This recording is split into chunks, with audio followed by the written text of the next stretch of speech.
Welcome, everyone, and thank you for joining us on today's webinar, Teens and Speeding, Breaking the Deadly Cycle, hosted by the Governor's Highway Safety Association. I wanted to start with a few technical and housekeeping notes. This webinar is being recorded and will be available tomorrow, along with a PDF of the slides, via email to all registered attendees. All attendees are muted for the duration of this webinar. If you would like to ask a question of the speakers, you can use the questions box on your control panel. You may submit questions at any time during the presentation. However, we will hold all questions until the end. We would very much appreciate your feedback on the webinar. Please send any comments or suggestions to myself, Adrian Nicholas, at anicholas@ghsa.org. With that, I'll turn things over to GHSA Chair and New York Governor's Traffic Safety Committee Assistant Commissioner, Chuck DeWeese. Thank you very much, Adrian. And on behalf of GHSA, I want to welcome everybody to today's webinar on teen speeding. I'll jump right into it because we have a full hour plan. But if you were to ask the public, what's the one law that they break repeatedly? I think the answer you would get from the majority of our driving public would be the speed laws in your state. Everybody either does it or has done it in their lifetime. We grow up in our car seats in the back of a car watching our parents likely speed, and then you can't take a trip on the roadways anywhere without seeing almost 80% of the population driving above the speed limit. From teens to our parents to even our grandparents, everybody is speeding nowadays. Speed has become a traffic safety pandemic, but it's largely ignored, as we all know, across our society, probably because everybody does it. We hope to change that at GHSA and put a renewed focus on this pandemic. And while speeding is dangerous for all of us, we know through the data that speeding is most dangerous for our teen drivers due to their lack of experience.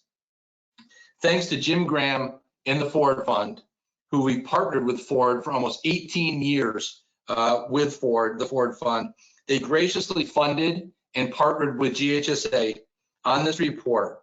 And today we have some experts from around the country to talk about teen speeding and what's in the report and what we can all do to address this important safety issue. So without further ado, I'd like to welcome to the webinar our good friend Jim Graham from the Ford Fund. Jim, it's all yours. All righty, thank you, Chuck, and welcome to all of you too. I can't thank you enough for being on this webinar. It's such an important subject. Obviously, we're pleased to partner with GHSA on this study. And I was thinking back to when we launched our Ford Driving Skills for Life program in 2003. At that time, 60% of all crashes fell into 4 areas, one of which was speeding. And if you fast forward, 17, 18 years to today, speeding obviously is still a huge issue, and teens have a much higher proportion of fatal crashes than the non-teen group. So it's a big issue, and like Chuck said, most people do it and don't think about it. So I want to thank all of you for everything you do in that area. I want to mention that we will be offering up $100,000 in grants for state highway offices to apply for to focus on highway safety. To focus on safe driving and obviously highway safety. And more information will be coming from GHSA on that. So I just want to thank all of you for joining us, and I'm going to turn it back to the moderator here.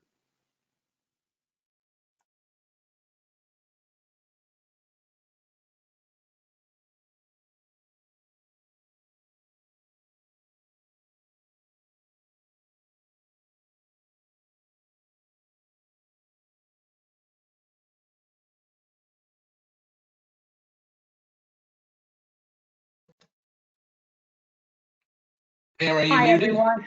I'm here. Thank you. We didn't want to come on for a second. I was worried about everybody else. Hi, everybody. This is Pam Shadel Fischer. I'm the Senior Director of External Engagement for the Governor's Highway Safety Association. And I'm going to take a few minutes to walk you through some of the key data findings and recommendations, some of the recommendations in the report. Then I'm going to bring on a panel. So I'm going to pull up some slides, so bear with me a second. Adrian had given me the option to share my screen, so I'm going to take myself off camera and pull my screen up here. There we go. That's what we wanted to do, so we can walk through the slides. So, I want to thank Chuck as well for his leadership and support of this project, and of course the Ford Motor Company Fund. So let me walk you through some information. And you heard Jim mention the grants that we will be having some information going out to the state highway safety offices about a little bit later this year in the spring. We can't thank Ford enough for that. And I've been so grateful to work with GHSA and Ford on teen driving for a number of years. In fact, I've done 2 other reports for GHSA and Ford on the subject of teen driving. And I've also had the opportunity to attend some of their Driving Skills for Life ride and drive events across the country and speak to parents and teens. And it's amazing to see, you know, how the light bulbs go off for both parents and teens when it comes to this issue of safe driving. They're great events. They walk away with so much information and a new sense of understanding about the risks when it comes to getting behind the wheel. So I thank Ford Motor Company Fund, Jim and his team at the Ford Driving Skills for Life for their continued support of this work. So as I mentioned, this is the report. We took a deep dive into the data using National Highway Traffic Safety Administration's Fatality Analysis Reporting System. The actual data analysis work was done by my colleague Richard Redding with Sham Schwartz and Company. Richard and I have worked together on a number of reports, and we collaborated on this one. And this is really the first look in recent years at the role that speeding plays in teen driver deaths. And it also incorporates the latest data we have for the past 5 years, which is 2015 through 2019. So you can access the report on the GHSA website. It's www.ghsa.org. You're going to find a link right from our homepage that'll take you to the report along to some of the infographics you're going to see on the screen in just a few minutes. There are also PDFs of the state-by-state data charts that are actually in the back of the report in the appendices. So if you haven't looked at the report yet, I encourage you and hope you will do so after today's webinar. So let's spend a few minutes talking about some of the key findings. What we found is that speeding plays a very significant role in teen driver and passenger fatalities. You know, as you can see on the screen, more than 1/3 of all teen driver fatal crashes involve speeding. And we do know that teens already have the highest crash risk of any age group due to the inexperience that Chuck mentioned, as well as immaturity. The brain doesn't fully develop until the early to mid-20s. So how teens look at risk is very different. There's a sense of immaturity there. So when you add speeding to this mix of inexperience, immaturity, the results are likely to be deadly. A review of the FARS data also revealed that the proportion of fatal crashes that involve speeding was higher for teen drivers than for other age groups, again, as you see on the screen. 43% for teen drivers and passengers versus 30% for drivers and passengers 20 years of age and older. So during this time period, we lost almost 5,000 teen drivers and their passengers in speeding related crashes. What we also learned is the teen driver involved in these crashes, in these speeding related fatal crashes, is more likely to be male, to have run off the road or rolled over the vehicle, and to be unbuckled. And I want to reiterate that, to be unbuckled, which is just so frustrating to me, considering this is a generation of people who have grown up with car seats and seatbelts. And I'm going to talk a little bit more about seatbelts in just a minute. You also see this in this notation about the risk increases exponentially with each additional passenger in the vehicle, a peer passenger. So let me dig a little bit deeper into that for you too. And if you're working in teen driver safety, you know that the risk of a teen driver being involved in a crash when you put a passenger, their peer passenger in the car, does go up. And that is certainly the case as well when we're talking about speeding related fatal crashes. And this does apply to both males and females. It's not necessarily just a male issue, although we often know that many crashes that happen out there in the road are more likely to be males than females. So teen passengers can negatively impact behavior. And I think that's the important thing we need to understand here.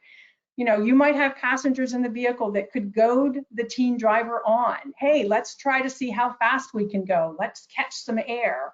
Or they could, you know, they could be interfering with the driver in some way. They could physically interfere. They could grab the steering wheel. They could do something that distracts the driver, or they could simply do something to try to show off. So we have to think about those things. And again, think about inexperience, immaturity, and when you add speeding to the mix, it is truly problematic. The data also indicated that the percentage of speeding-related fatal crashes that happened at night was lowest for 16-year-olds, but it does increase with age, and you can see that on the screen. But when you dig a little bit deeper and you look at these 16 to 19-year-olds combined, half of these fatal crashes occurred at night. And while 16 and 17-year-olds had fewer crashes between midnight and 5 a.m., that was not the case for 18 and 19-year-olds. So this slide and the previous one where we address passengers, I think reaffirms two key elements in graduated driver licensing. You know, that's our licensing system for novice drivers in this country. And those two key provisions of banning teen passengers or limiting teen passengers and also limiting that late night driving are really critical and really come into play here when we're talking about speeding. So as teens age and they earn that additional nighttime driving privilege and potentially the ability to have more passengers in the vehicle, they are going to be at an increased risk of being involved in potentially a deadly crash that could involve speeding late at night and potentially multi-passengers. So, you know, these two GDL provisions, we know they're effective. There's been a lot of research on them, but they really come into play here when we're talking about teens and speeding.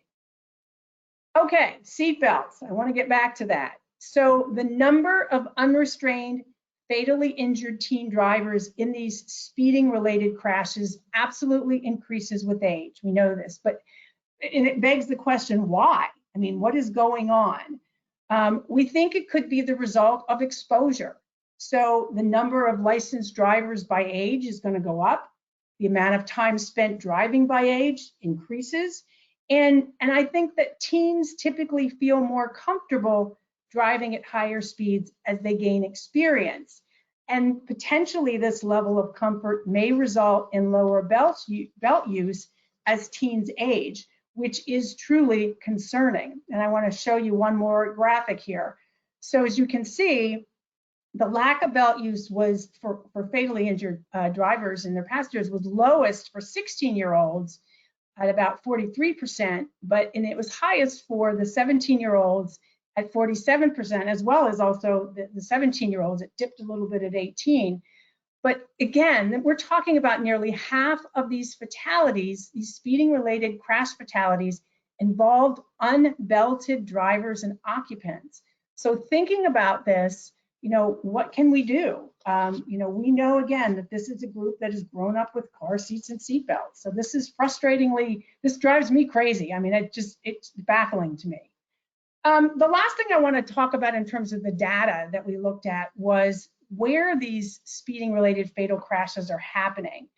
So we know interstates and other freeways, they have features that promote safety. They have, you know, median barriers to prevent head-on collisions. There's also limited access, so you don't have, you know, other vehicles coming in, encroaching on the lane, except at, you know, key areas. You know, that ingress egress is not so much a problem. But they also have much higher speed limits and travel speeds, which can really be a challenge for our newest drivers. So that's why, you know, many young drivers either limit or delay driving on interstates and likely are prohibited by their parents to do so. And I've talked to many parents in my community over the years that said, oh, I don't want my teen, their new driver on these high-speed roadways. At the same time, they're also more likely to travel more slowly than other drivers on these high-speed roads. But again, gaining experience, right? As teens get more confident, as they gain experience, they may be more willing to travel on interstates and travel at higher speeds. And this likely explains why the percentage of all fatal crashes that occur on interstates and other freeways increases steadily with driver age through the teen years. But I don't want to overlook the local roads and the arterials that you see on this chart, the yellows and the oranges. These roads present really significant hazards for teens as well. And so while we, as parents and others may be saying, you know, stick to the local roads, to the arterials, I think it's important that teens and parents and our work as advocates for teen safe driving help them understand that this is a problem and why driving is on these roadways it's so important to stay at or under the posted speed limits. There's a lot more opportunities for other vehicles to enter the roadway. There are more fixed objects. You know, we saw that the run off the road, the rollover crashes. There's just more hazards on many of these roadways, often more curves, and often they're narrow roads, 2-lane roads. So we really need to think about how speed impacts all roadways. So I want to take 1 minute to talk just about one issue we bring up in this report, and that you heard Chuck talk about at the beginning of the webinar, which is the culture. You know, it's important to understand we have a culture of speeding in this country, and I don't think anyone on this webinar today would disagree with me that many drivers view speed limits as minimums rather than the maximum based on ideal conditions. And there's been a lot of research on this that confirms. And AAA Foundation's done research on the culture. NHTSA has confirmed it through some work they do. So people are speeding on highways, on arterials, on collectors, and on residential streets. And I would say it's really our other national pandemic. And here's the rub when it comes to teens. You know, most teen drivers don't start out speeding, but as they gain confidence behind the wheel, their travel speeds are likely to increase and truly to be exacerbated by other drivers on the road. And think about it this way, you know, for teens, keeping up with traffic, even if it means going over the speed limit, is essentially going to become the norm for them. So as the speed limits rise, so too does the risk for our most inexperienced drivers. And you may have seen right after we issued the report last week, there was a follow-up that came out from AAA and the Insurance Institute for Highway Safety. They conducted some crash tests that looked at impact speeds of 40, 50, and 56 miles per hour and found these slightly higher speeds were really enough to you know, increase the driver's risk of severe injury or death. But, you know, I want to be honest here. Drivers often travel faster than posted speeds. I think we can all agree. And when the officials raise limits to match the travel speeds, so people are going even faster. And right now, we've got 41 states that allow 70 miles per hour or higher on some roadways, and 8 states have maximum speed limits of 80 miles per hour or more. So this study makes clear the deadly consequences of higher speed limits and really reaffirms the need to comprehensively address the issue of speeding on our roadways. And even more so, it says to us, we have to address this problem if we're going to make sure that our teen drivers are not speeding, that we can break this deadly cycle, if you will. So let's talk for a few minutes about the solutions for reining in speeding teens. And I've got them listed up here on the screen. These are broad categories, if you will, and we get into the details in the report. I want to mention a couple of things on this list. Technology is key, along with the critical role of parents. And I cannot overstate the role of parents. And I've been through this process myself, so I know how vital a role it is and what we should be doing as our teens, basically their #1 driving teacher and coach. We also offer 19 recommendations in the report directed to the state highway safety offices and their partners. And I just want to take a moment to share 2 examples of the things we talk about in terms of recommendations to the states. Let's start with speed enforcement.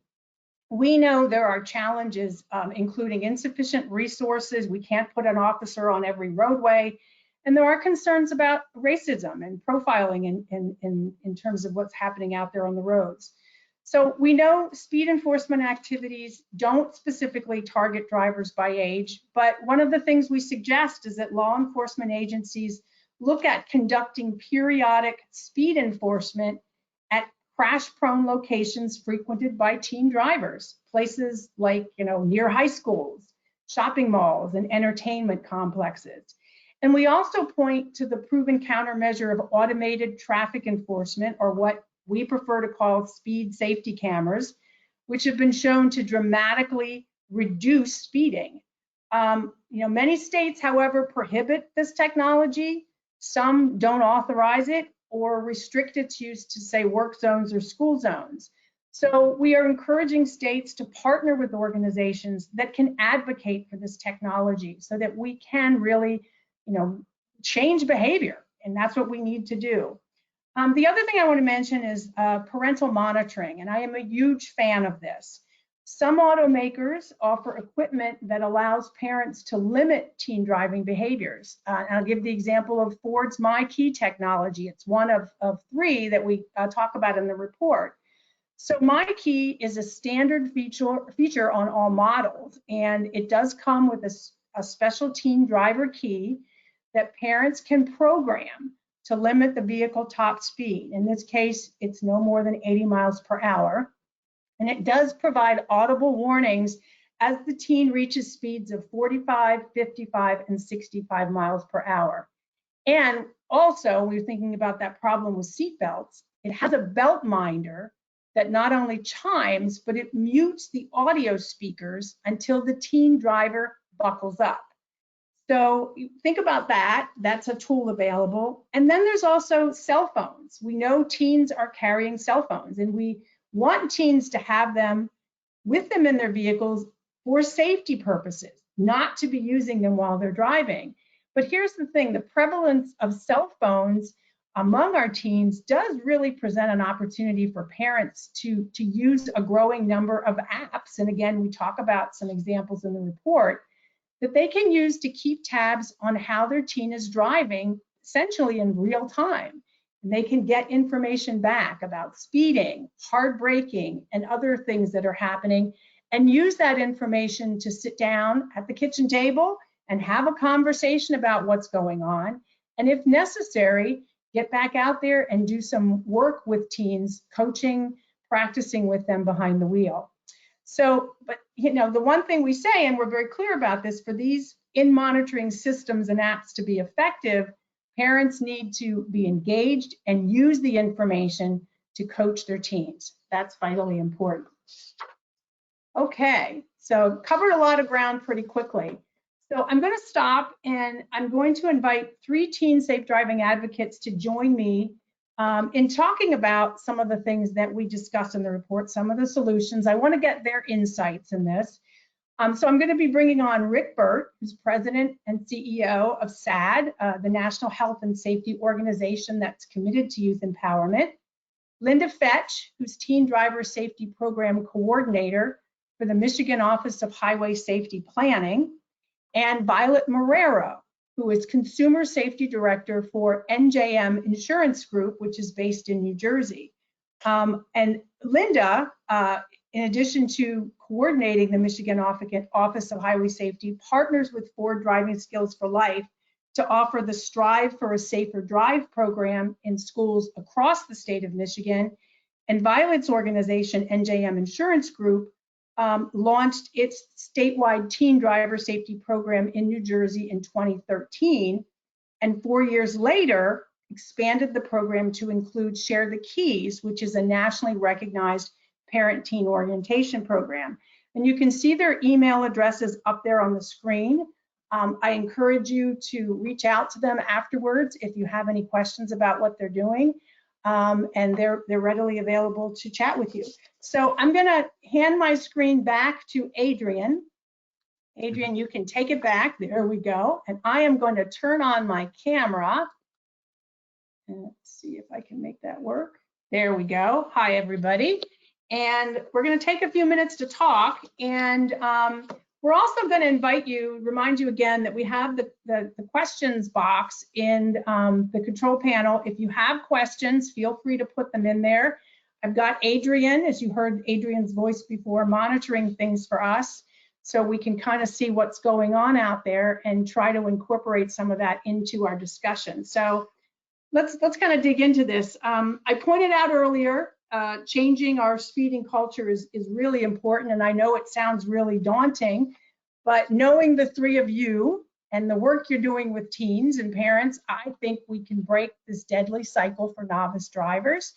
And really, I think parents and teens are the key to this. So I want to get your insights on how we leverage peer-to-peer programs, parent-teen orientations, and driving agreements, some in-vehicle monitoring, and a few other things. So Violet, I'm going to start with you because of the work you've been doing with parents in New Jersey, and you've been at this for a decade, maybe a little bit more. And you've been working in New Jersey and surrounding states, and you've engaged with a lot of parents and teens through the Share the Keys program. And you've also been partnering, I know recently, with Impact Teen Driving. So talk to us a little bit about how speeding fits into the discussion that you're having within your organizations and also with parents and teens, or maybe not having, but you know you want to have. So I'll stop there. Sure. So and thank you, GHSA and Ford, for conducting this study, because it's so important, especially at this time. And I think with Share the Keys, we have research-based behavioral objectives that include, becoming a good role model, which is really key in this area, understanding and supporting the GDL, such as, all of the restrictions that they have, including passengers, which you spoke about, as well as practice driving and vehicle access. And so in terms of their becoming good role models, I can tell you from the research that Kane conducted with Share the Keys that 90% of parents in the pre-survey believed that they were either excellent or good role models. These same parents shared with us, which I call it like true confessions, that they were driving aggressively, they were speeding. Actually, that was like the biggest piece of it.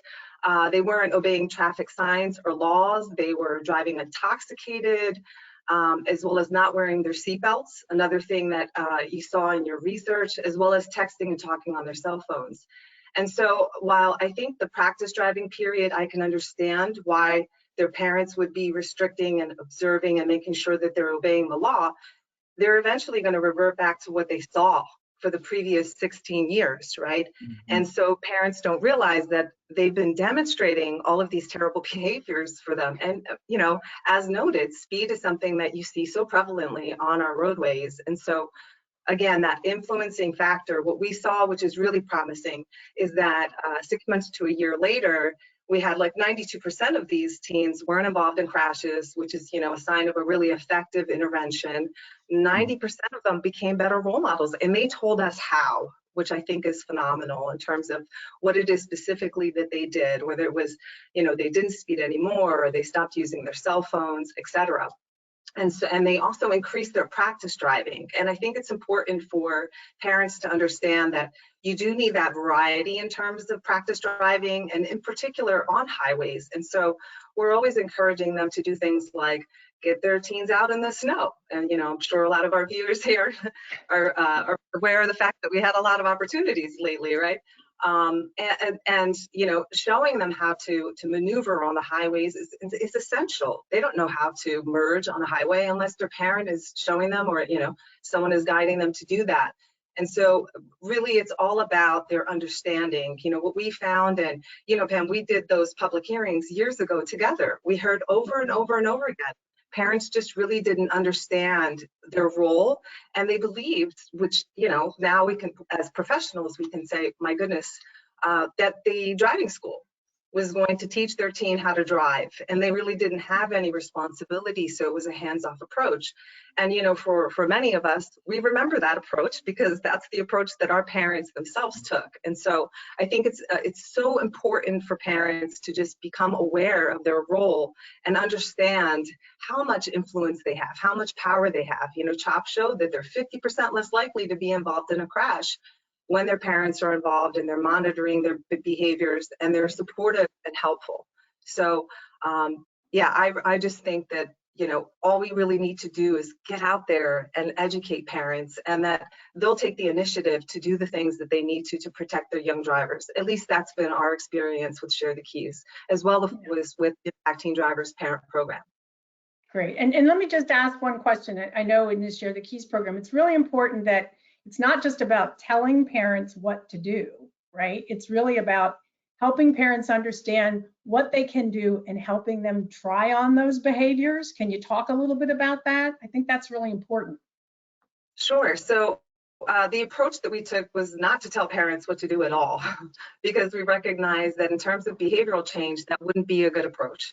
And so instead, we present information in a really neutral way where we're saying, we'll show you all these different parenting styles, and ultimately the ideal style is an authoritative style, which is, doing all of the things that we've talked about, right? And then we give them the tools. So when people are empowered with the information that they need and the tools and the support in order to carry those things out, they're far more successful than they would have been if they were doing that independently. And so that's what we're seeing. Right. And I know Linda and Rick, you both have parents involved in your respective programs. Rick, do you want to talk a little bit about the parental role in your program and what you're doing? Yeah, I'd love to, Pam, but I want to back up just for a second and zoom out. Sure. Because it's so interesting that we continue to call it a speed limit. I think we have to change the vernacular a little bit, because a limit should be the end. And I think we have to think again, as Chuck and Jim and you have all said, we have to think about changing that culture and stressing to all drivers, not just teens, that the limit should be as high as you should go, not the limit plus some. Because again, I think the culture is there's this mutual understanding. A quick anecdote: I remember when I was about 10, we're driving cross country to see grandma. My dad said, "Oh, they'll give us 10 miles." And I'm very thankful that the Kansas Highway Patrol did not give my dad those extra 10 miles. Because we have to change it as a culture of thinking, instead of a limit, as a discussion of first educating teens about why those limits are in place. Millennials and Gen X, the research continues to show us, are driven by a why factor. It's not an arbitrary number that some state legislature put into place. There's science and physics that goes into that, and teaching young people that concept and parents is so important. We've partnered with the National Road Safety Foundation as part of our Driving Skills 101 program to continue to offer tips and training resources, just like Violet described, but with a slightly different vantage point, because we know that involving parents early is key, but keeping that ongoing conversation and those ongoing check-ins is just as important. So our Passport to Safe Driving that we've created within RSF creates a variety of resources for parents and teens to sit down and talk through together. It creates an opportunity to listen to podcasts, which again, I'm biased, but I think are narrated quite well by some SAD students and myself to talk about these issues, and again, dig in a little deeper as to the why factor, and then create a space where parents and teens can keep that conversation going with a reminder to ride together, to check in on those speeds, and lots of other resources. So you can find more information about that and more of our resources on our website for sure. Great. And Linda, with your program, Strive for Safer Drive is a partnership with Ford, and one of the offshoots of that is having those ride and drive events, and parents come to those. Talk a little bit about that and why that's so important. Sure. The Ride and Drive actually is a hands-on program where the kids get in the car, they get behind the wheel with a professional driver. They go through this transformation almost when they get there. And you've probably seen it, Pam. I heard you talk about that earlier. Yeah. They're not totally excited to be there, but by the time they leave, it is amazing to see the difference in the demeanor of these kids, because they've been out on the closed track with professional drivers who I think work really well with the kids. So they're on the closed course. They do speed and space management. They're actually learning while they're having fun, which is pretty amazing to watch. So they're able to drive very fast down one of the courses at varying speeds. They go at different speeds, and they're asked to make emergency lane changes. So what I think one of the really cool things about it is allows them to fail. Oh, we lost your connection there, Linda. We're losing your audio. Not sure what I happened. must have muted myself. Sorry. That's okay. You were mentioning that they get to fail, and that's where they do. They get to fail, but which sounds like kind of crazy, but I think it really teaches them. Oh my gosh, this is how far it takes me to actually stop at a certain speed. Mm-hmm. The other course that I think that really helps them with some speed and space management, although it sounds like it may not, is the distracted driving course, where they're actually texting and driving. And I think they're always surprised to see that when they're in the middle of this text, when the trooper sitting next to them or the professional driver says, do you know what your speed is right now? It's like 2 miles an hour.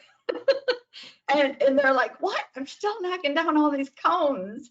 So I think it's a good learning experience for them. It really is. And the parents, I think their eyes are opened up too, that's amazing to see. I've seen it with school bus drivers that come and they're like, oh, wow, the kids are driving. I want to try that. And so it teaches them all that these things are dangerous, and especially speed. Right. And I would say I noticed it with parents. You really do see the light bulbs go off in terms of, I had no idea. And Violet, I think you've probably seen those light bulbs go off as well with parents who come in with their arms crossed saying, I don't want to be here. I mean, can you speak to that? What are you seeing? Oh my goodness. Yeah, that's definitely been an experience that we've had over and over again, where parents will, sit in the back in an open auditorium and stuff like that. And ask, how long is this going to take, really impatiently. And those tend to be the same parents that approach us after the orientation, thanking us so much because they had no idea. And I can appreciate that. I had no idea before my son, became of age for the GDL, and I postponed it for a year because I recognized just what was in store for me, and that I wasn't prepared to guide him with what he needed in order to drive independently. And we hear that, a lot too. And a lot of questions in terms of additional things that they can do that we don't even bring up in the presentation, which just shows their level of engagement and their investment in their young driver's safety. And so again, over and over again, we constantly remind them that, the decision that you make needs to be the best for your family, but this is what the best practice is. And I believe that so much of our success is because we do present it in that fashion. Yeah, I would have to agree for sure.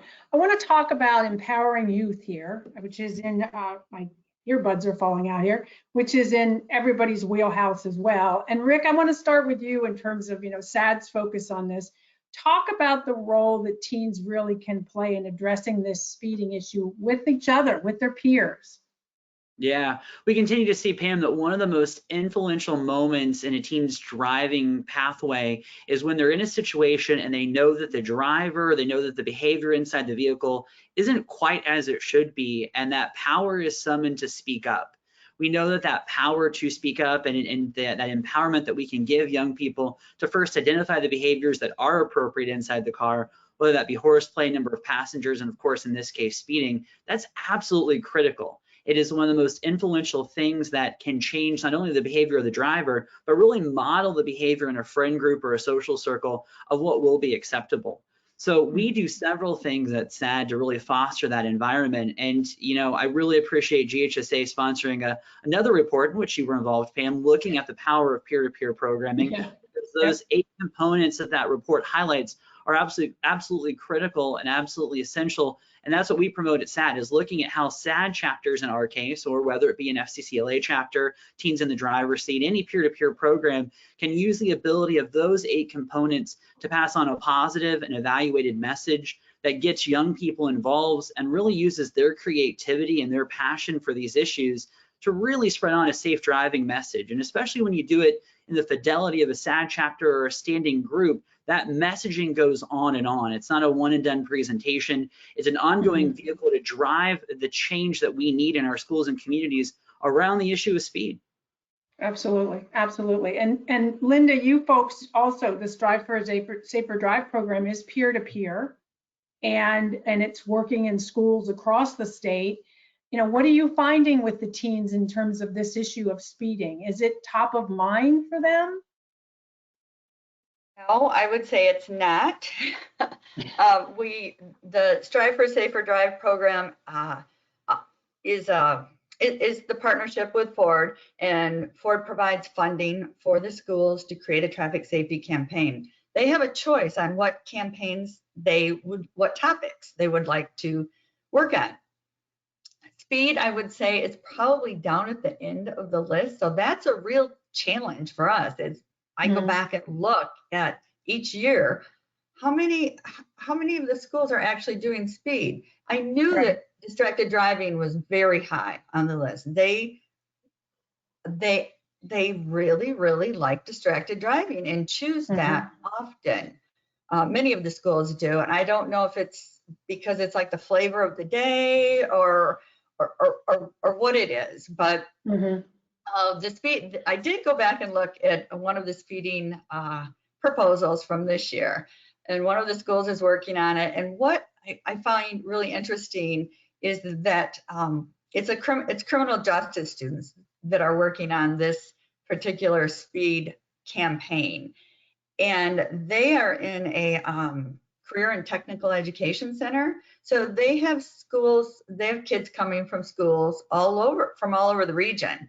So they have a very robust campaign planned, and they're going to then take that back and distribute it in all of their schools. So it's not going to just be one school that's hearing this message. It's going to be a lot of schools. So, and that's one thing we ask them to do, to reach as many teens as possible and as many community members as possible to get their message out there.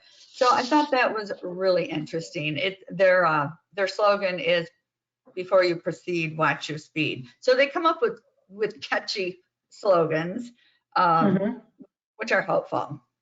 That's great. That's great. And Violet, I know we didn't talk about this offline, but I know you know this program extremely well, which is the You Got Brains Champion Schools program in New Jersey. Rick's shaking his head, and Linda probably knows it as well, which is a peer-to-peer program that NJM has supported for, I think, the beginning. What are you seeing with teens? Are they, again, is speeding something that's coming to the forefront for them, or do you see this as an opportunity? It's definitely the message for many of the schools that they focus on, which is very encouraging. And there is always an opportunity for us to bring it more to the forefront. We've also just partnered with them a PSA contest, and we did choose distracted driving as like the leading cause of teen crashes. And we're building that together, and there'll be opportunity for that. And we're doing that in all of our states, Connecticut, Ohio, Pennsylvania, and of course, New Jersey. But for champion schools, what I think is most important is that they get the entire school involved, and that's part of what, they need to do in order to get the points to win the competition. And so I think any type of initiative where we can get the entire student body involved and pushing it out on social as well as other avenues, then you create a movement. It becomes, a cultural norm, and that level of awareness for all teens is just so important, because they're just as unaware as their parents are until they get involved, and they bring so much passion and hope. And I really do believe that this is the Y generation and the ones that are going to really make the difference moving forward, because they make good decisions when they're empowered with that information. Great. I want to go back to something too, Rick, that you mentioned about, the work of your chapters, and something you and I talked about previously, and that is about state grants. Some states are giving grants. Talk about that to your SAD chapters, how that works. I think everybody would be interested in knowing about that. Yeah, we've enjoyed very close relationships with about 20 different HSOs across the country, and we're very appreciative of that support. It allows us to use evidence-based practices and countermeasures that we know that work, and really mobilizing youth in a centralized and strategic way to really be the voice of change in a lot of these fashions. Some of those really exciting opportunities have been like in Ohio, working with Felice Moretti and the Ohio Traffic Safety Office, combining law enforcement and students on this topic. I can't stress enough. I know we haven't talked about that yet, but they're certainly have some great recommendations in the report around involving law enforcement in this conversation, because we know that the consequences equation for teens absolutely matters. When there are consequences with the law and their licensing process, and there are consequences at home, we know that that's absolutely critical. So if HSOs would like to engage in SAD, certainly reach out to us.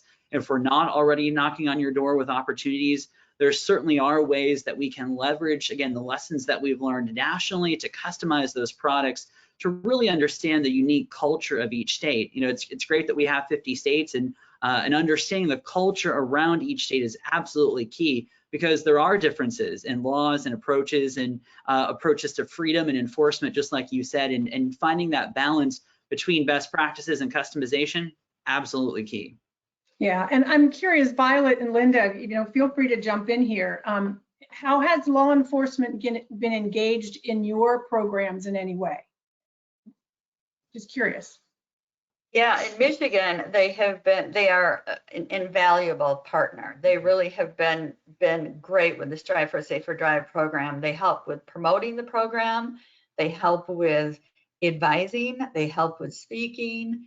They bring in simulators to help with simulating distracted driving or impaired driving. They bring in seatbelt convincers. We lean on them a lot, and we refer the schools to lean on them. There's a lot of school resource officers that get involved in the program.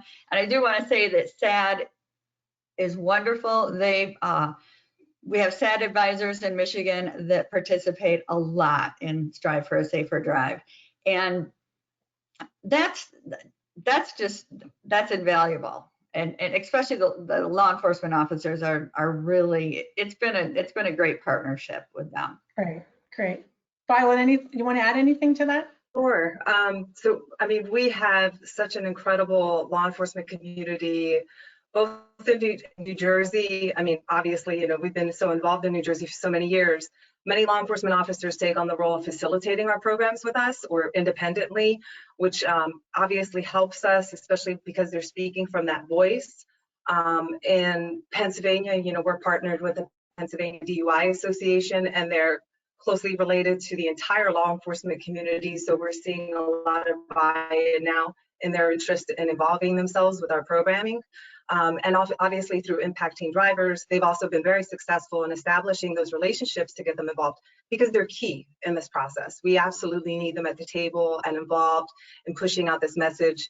In particular, school resource officers have just really proven to be invaluable because they have that access, you know, so we can get right into that classroom. Terrific. That's great. Pam, can I add one thing to that? Absolutely. Jump in, Rick. I think that dovetails nicely on that has been some success we've had working with the National School Board Association. I would challenge our community practitioners to think about engaging local elected officials in this conversation of speed. There's a lot of power that school board members and boards of education have on a number of traffic safety topics, and I know folks have realized that, but there's also some model policy language that can be shared and implemented in student code of conducts around speed. Because we know, looking at the data, that sometimes those high-speed crashes can happen right after school. And so there's things that you can implement from a policy perspective that don't require going to the Capitol, going through the whole process, but can leverage local influence, which I gotta tell you, there's nothing can be more powerful than the threat of losing time on the basketball court or losing the ability to participate in extracurriculars. And so there's language there that I would encourage our community practitioners to really look at, because that can be another innovative way to get the community talking about the issue of speed, provide some real consequences to young people, and again, shift the culture like we keep talking about. Absolutely, absolutely. I see Violet smiling because she knows that to get parents to come to these parent orientations, it's difficult. We only have a handful of states, I think it's 4 or 5, that require parent education as part of the GDL program. And so some schools have gotten so creative and said, you know, if you want parking privilege on campus, you must come to this program with your parent to have that privilege. And I think it also ties in nicely with the code of conduct piece as well. I think it works well. I want to bring up a couple other topics real quick. I don't see any, Adrian, any questions that we need to address that may have been related to what we've spoken about so far? So I've got some questions just based from the beginning of the webinar. Would we like to get into the Q&A session right now? Give me 1 minute to bring up one other topic. I want to get Linda back in here for a second, because I know that you've done some campaigns, or you've done some targeted focus specifically on speeding that you're doing in Michigan. Can you talk a little bit about that? Sure. Actually, we did a summer program, which we called the 100 Dangerous Days of Summer.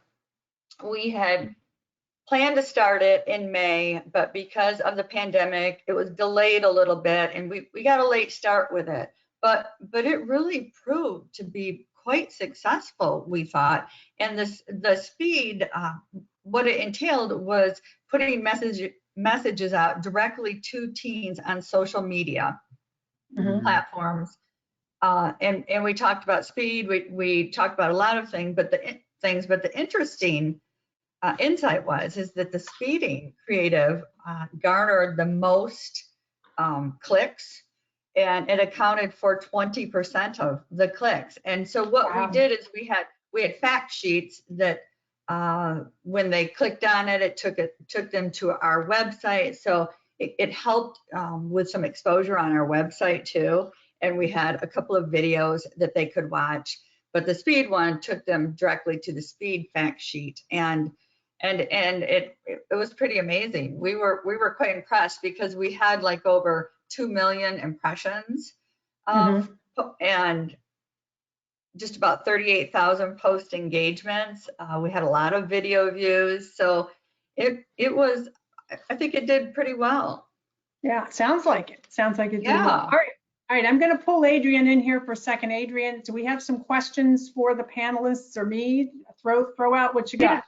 Yep. So let's get started. We'll get started at the top. So Pam, this one's for you, it looks like. So during your presentation, you had mentioned nighttime driving protection. What time do you recommend that starting? Well, there's a lot of research that's been done on what is the best time to have teens off the road, and some of it says as soon as it gets dark. But the guidance that's come in from the National Highway Traffic Safety Administration is 10 p.m. right now. But I think the bottom line is for parents to think about what makes the most sense and gradually give driving privileges. We recognize that so many things happen after dark. Kids are involved in sports, they may have a job, they may be involved in faith-based activities, whatever. So I think, parents have to be actively engaged in saying what makes the most sense for their teen. But the guidance from NHTSA is 10 p.m. Some states have a 9 p.m. Some states have a much later. I would say that you need to look at your data to see when your crashes are happening and make adjustments accordingly. But the guidance right now is preferably 10 p.m. to about 5 a.m. What else do you have? Okay, so next, here's another GHSA related one. Does GHSA do work with state policymakers to improve GDL provisions? Well, we don't work directly with the state policymakers because our members are the state highway safety offices, and we don't want to step on their toes. And I will say that from my own experience, having been a highway safety director at one time, every state's a little bit different about how they engage with the elected officials.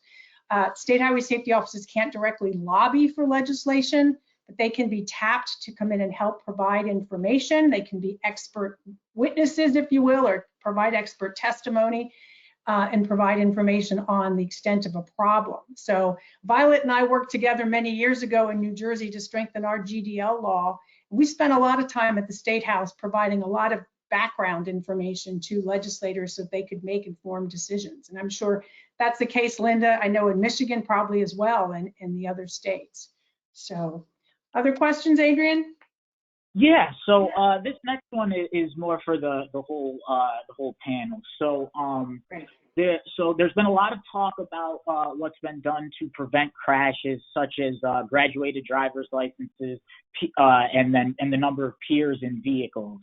But what has there been any thought given to delaying the age to be able to drive? Is that something that could be discussed? And this person brings up doing that so the prefrontal cortex can develop more. Is that something that's being looked at all? Okay, who wants to take that one? I mean, I'm happy to start, but I want my colleagues to jump in here.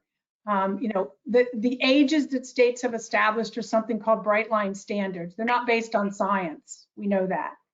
And in many cases, some of it's based on, you know, being able to allow students to work, support their family, agriculture, and so forth. So there's no disagreement, I think, among any of us that the longer we can wait to allow the brain to develop, the better.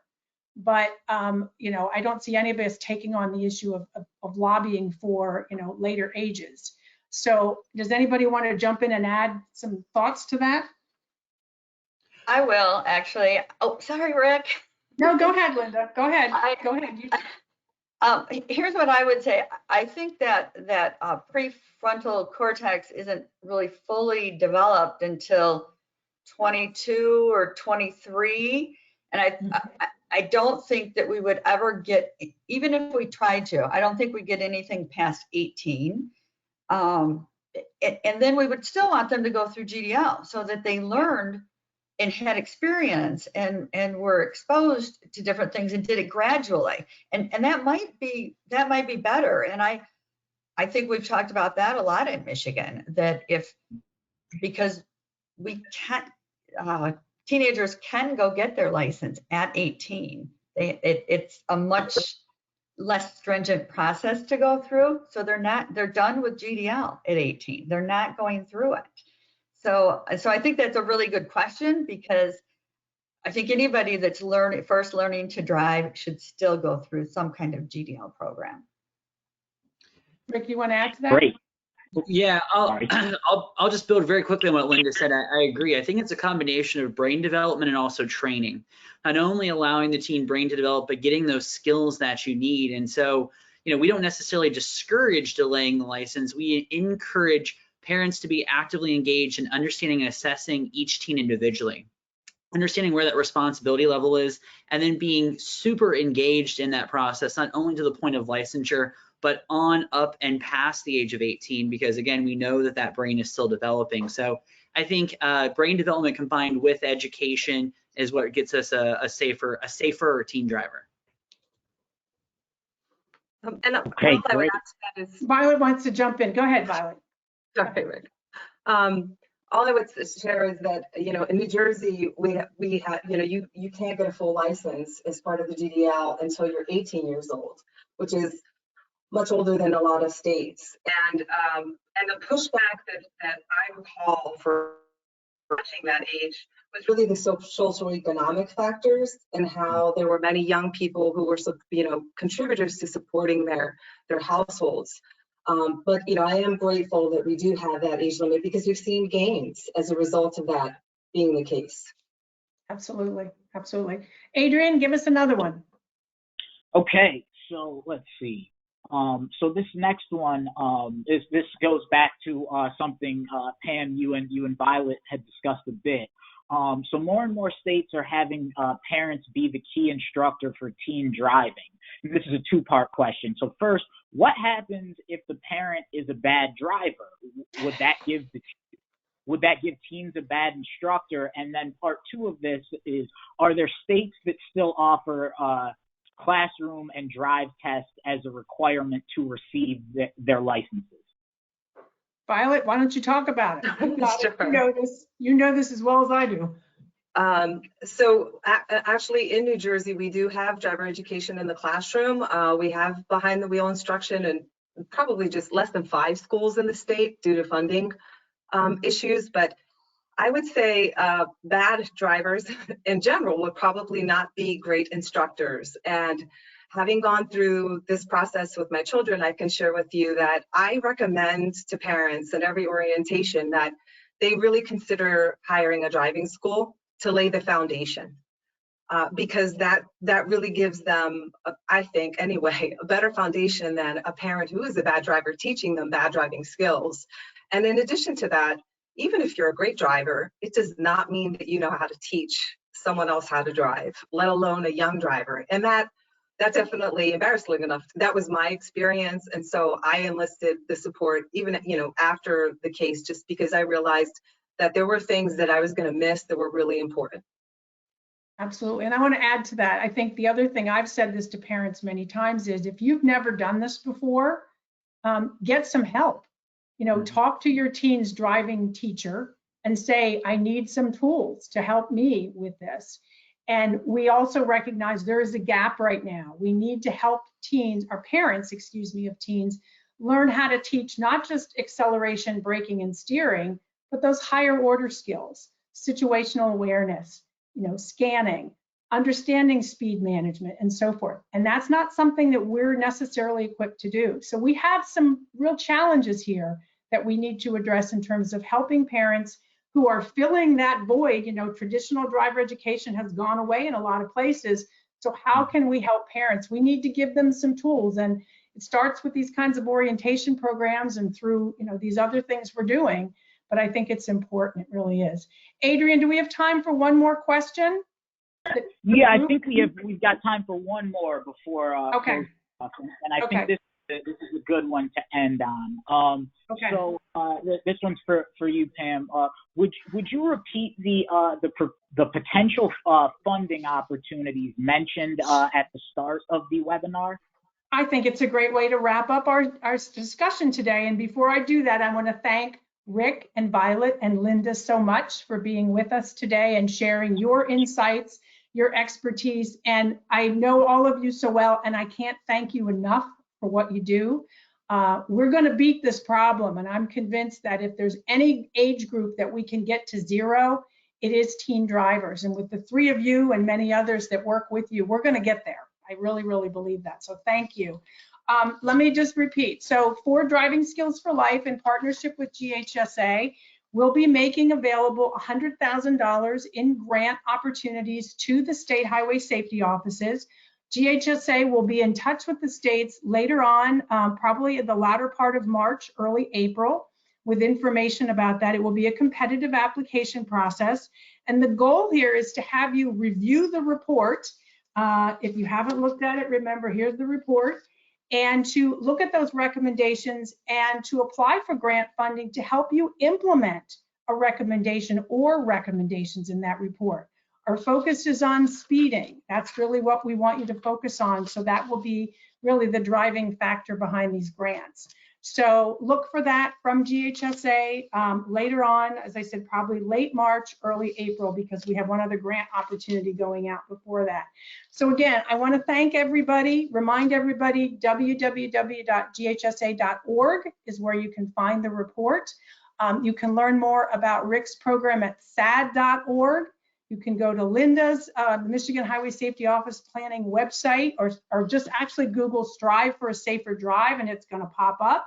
And also NJM Insurance, njminsurance.com. They have their teen driving program, or you can go to Share the Keys. I think it's sharethekeys.org or com, Violet, or is it an offshoot of the NJM website? I'm not sure. It's actually still sharethekeys.com. Sharethekeys.com. Okay, very good. Thank you, everybody. And again, be safe, and let's all work together to address this problem of teens and speeding and break the deadly cycle. Thanks, everyone. Thank you.